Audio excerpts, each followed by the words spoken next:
Welcome to our Hong Kong Brief program. Today, we have a mix of intriguing stories from China and Hong Kong that are sure to catch your attention. First up, China's food safety is under the spotlight once again after a shocking report revealed that tankers used for transporting fuel and chemicals are also being used for cooking oil without proper cleaning. This scandal has led to an 8% drop in shares for a leading cooking oil supplier and prompted a government investigation. Consumers are increasingly turning to imported food as trust in local products wavers. In financial news, Hong Kong stocks have made a notable rebound from their near 3-month lows, thanks to sluggish inflation data from China that has fueled expectations for further stimulus measures. The Hang Seng Index rose by 0.7%, while the Hang Seng Tech Index saw a 1.5% rally. This uptick comes as China's consumer prices saw a modest rise, missing market estimates, which has led to hopes for economic policy boosts. Lastly, Uniqlo's strategic focus on Europe is paying off handsomely. The Japanese retailer has opened flagship stores in major European cities, enjoying outstanding growth rates within the fast retailing group. With revenue per store in Europe significantly higher than in Japan and China, Uniqlo's European expansion seems to be a winning strategy. Please stay tuned for more detailed coverage. Nikkei Asia. In China, a recent scandal involving the transportation of cooking oil in tankers previously used for fuel and chemicals has reignited fears about food safety. The state-owned grain company Sinagrain was implicated after an undercover report by Beijing News revealed that it was an open secret to use unclean tankers to cut costs. This revelation led to a significant drop in the shares of leading cooking oil supplier Ehai Kerry. The State Council's Food Safety Commission has launched an investigation, while Sinagrain has blacklisted the tanker operator and started an internal inspection. The scandal has drawn sharp criticism on social media and from public figures, highlighting the ongoing struggle with food safety in China. Historical precedents, such as the 2008 melamine contaminated baby formula scandal, have made Chinese consumers wary, often opting for imported food when possible. Despite regulations mandating dedicated tanks for cooking oil transport, economic pressures and low profit margins have led companies to bypass these rules, exacerbating the issue.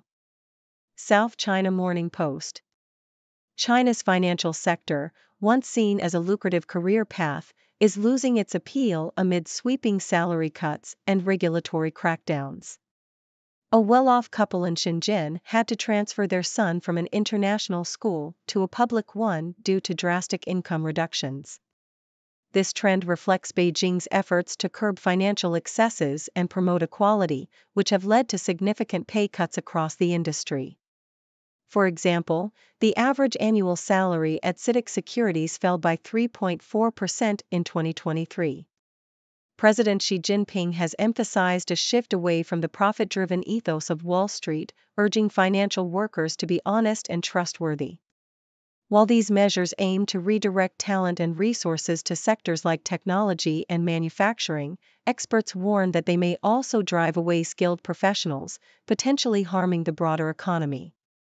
The changes have already led to operational streamlining and staff replacements in Hong Kong branches of mainland banks, signaling a broader impact on the financial landscape. South China Morning Post. Hong Kong stocks saw a rebound from near 3-month lows, driven by China's sluggish inflation data, which raised hopes for policy measures to boost domestic demand. The Hang Seng Index rose by 0.7%, while the Hang Seng Tech Index rallied by 1.5%. Consumer prices increased by just 0.2% year-on-year in June, missing the consensus estimate, while producer prices continued their decline for the 21st consecutive month. This weak domestic demand has fueled concerns about deflation, prompting calls for more expansionary fiscal and monetary policies. The potential for the U.S. Federal Reserve to enter a rate cut cycle could provide room for the People's Bank of China to reduce interest rates. Stocks such as Nongfu Spring and Baidu saw significant gains due to positive corporate developments, while new listings like Ruicheng International Holdings experienced mixed results. The overall sentiment in Asian markets was varied, with South Korea's Kospi and Australia's S&P ASX 200 declining, while Japan's Nikkei 225 saw a modest increase.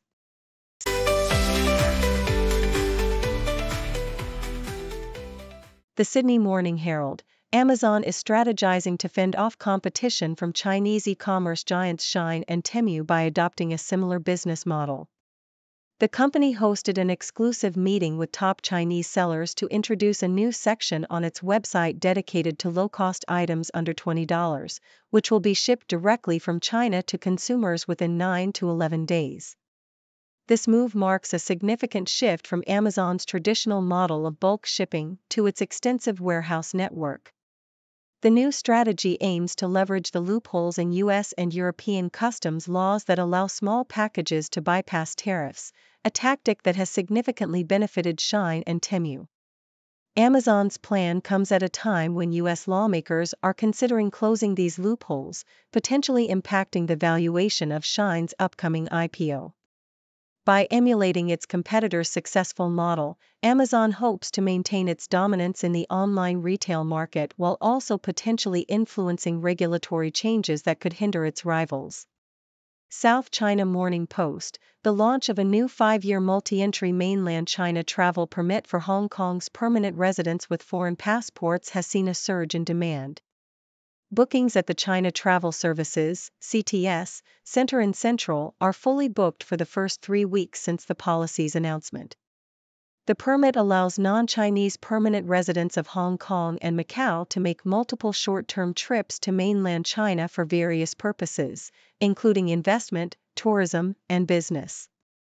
Despite some initial difficulties navigating the CTS website, applicants like Australian writer Aaron Bush are excited about the convenience the new permit offers, especially compared to the previous cumbersome visa process. The permit process requires several documents, including a Hong Kong permanent resident identity card and a valid passport, with the first application costing $260 Hong Kong dollars. The high demand for appointments highlights the significant interest and potential impact of this new travel permit on cross-border mobility. Nikkei Asia: Uniqlo is implementing a strategy to focus on larger flagship stores globally, particularly in Europe, to enhance its brand presence and compete with fast fashion giants like Zara and H&M. The Japanese retailer's European stores, such as the new locations in Rome, Edinburgh, London, Milan, and Nice, have shown impressive growth, with revenue per store significantly higher than in Japan and China. Uniqlo's lifewear concept, emphasizing high quality and versatile basics, has resonated well with European consumers. The brand's ultralight down jacket and built-in bra tops have become particularly popular. Despite its success, Uniqlo still faces challenges in raising brand awareness in Europe. The company plans to open 10 new stores in the region, including its first store in Poland, as part of its expansion strategy. Meanwhile, Uniqlo is also optimizing its operations in China by closing underperforming stores and focusing on more profitable locations. This strategic shift aims to achieve fast retailing's ambitious sales goal while adapting to varying market conditions across different regions.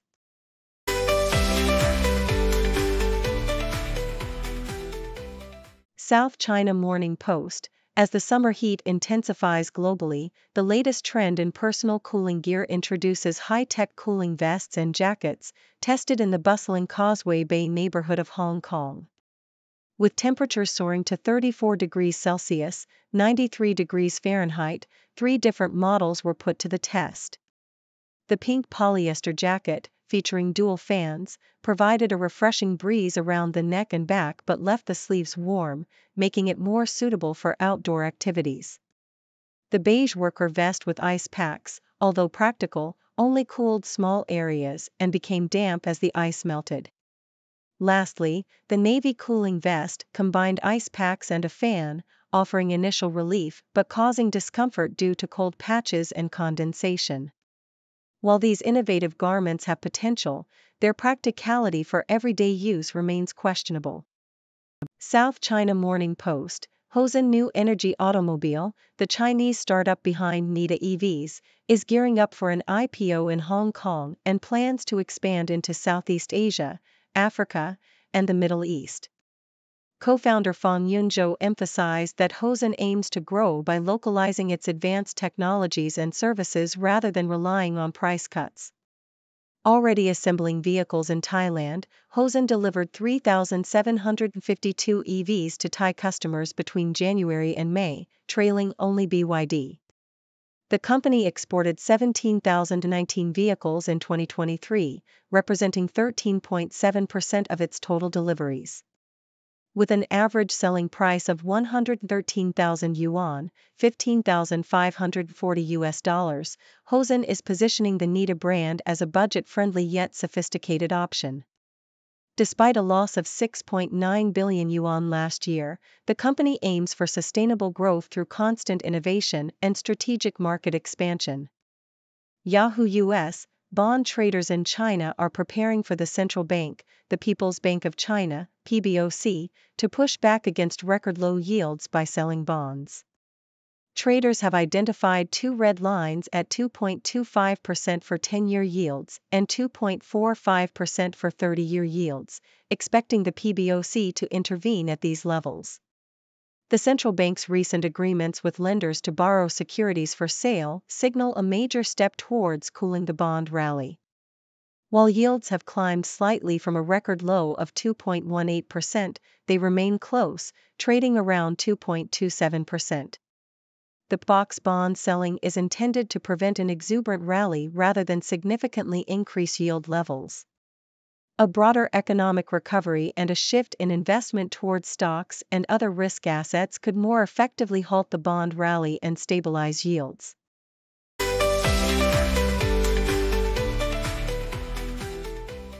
Diplomat, the Security Bureau of the Hong Kong government has unveiled the proposed Protection of Critical Infrastructure, Computer System, bill, aiming to bolster the region's defenses against escalating cyber threats.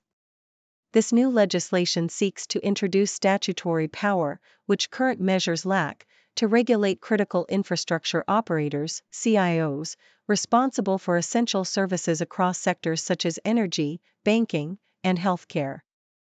The bill mandates CIOs to maintain a dedicated security unit, conduct regular risk assessments, and report incidents promptly to a newly established commissioner's office. Fines for non-compliance range from 500,000 Hong Kong dollars to 5 million Hong Kong dollars. However, there are concerns about the broad and vague definitions within the bill, potential overlaps with existing privacy regulations, and the exclusion of government services from the same level of scrutiny.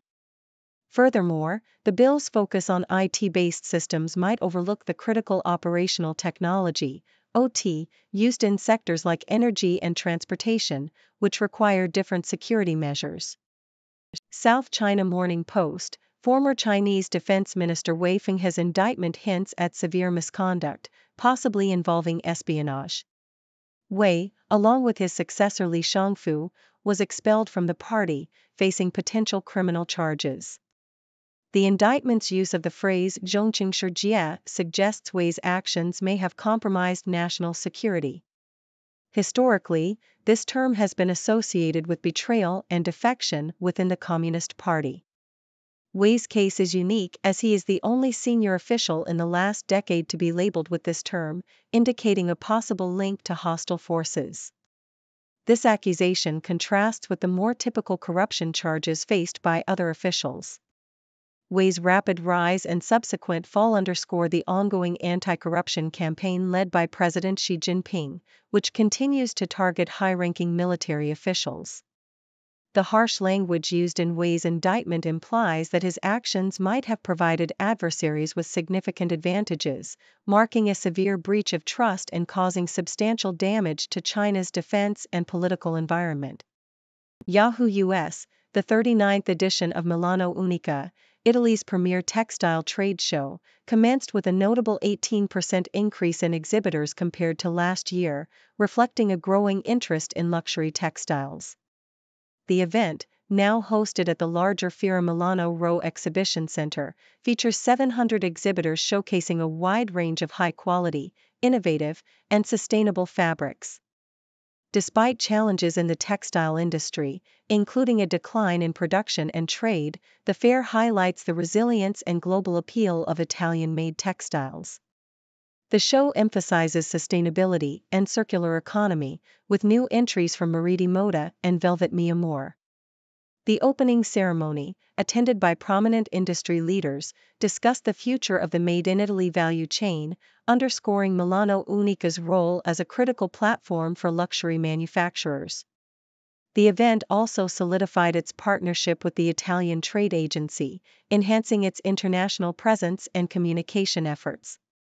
The increased attendance and expanded space signify Milano Unica's importance in the global textile industry, even amid economic challenges.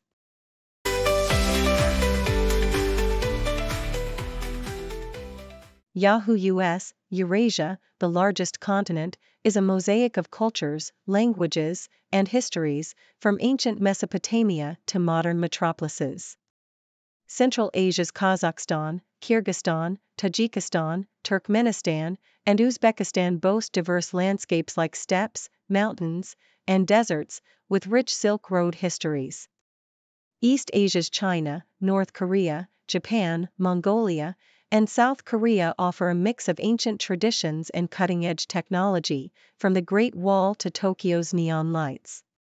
West Asia, with countries like Armenia, Azerbaijan, Bahrain, Cyprus, and Georgia, is a blend of ancient civilizations and modern innovations.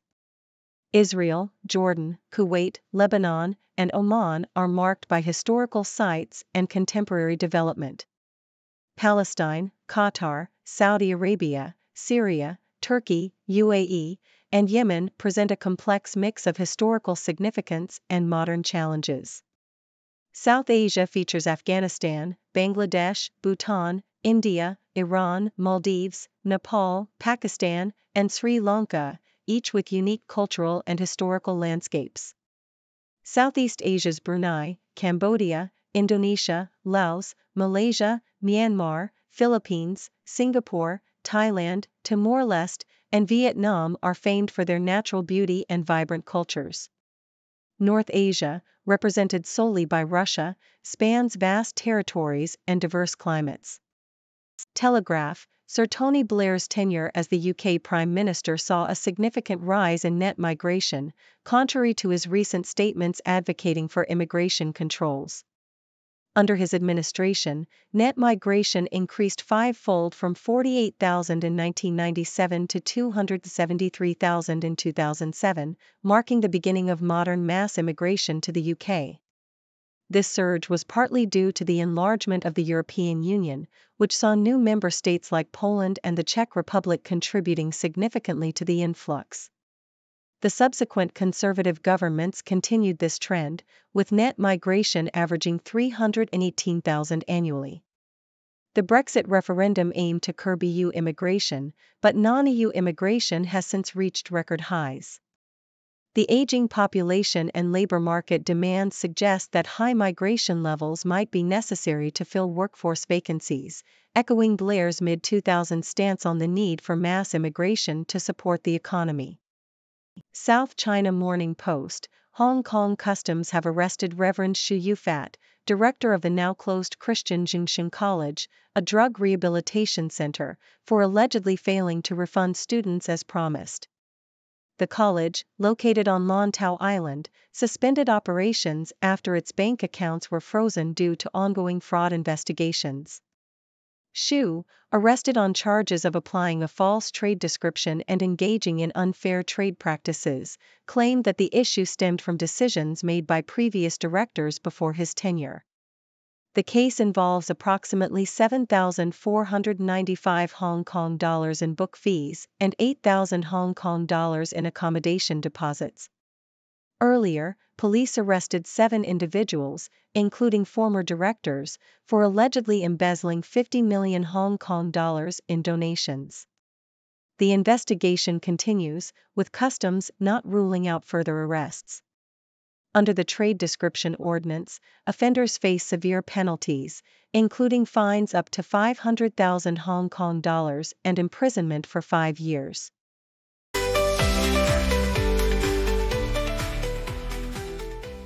Thank you for tuning in. The content above showcases the latest briefing reports and analytical synopses, thoughtfully curated by the 6Do team. These insights stem from a wide array of reputable media outlets, think tanks, government sources, and specialized experts worldwide. We encourage you to explore these sources for a comprehensive perspective. Keep in mind that while the content may not always align with the official standpoint of 6Do Brief, it's not meant to be taken as absolute directives for decision-making. Comprising seasoned media professionals, learned scholars, and accomplished scientists, the 6Do team embodies a trailblazing, fully independent media entity. To customize 6Do Brief to meet your professional needs, you have the option to subscribe to a diverse array of briefings on our website, 6dobrief.com. Regardless of your location, you can conveniently receive 6Do Brief via email.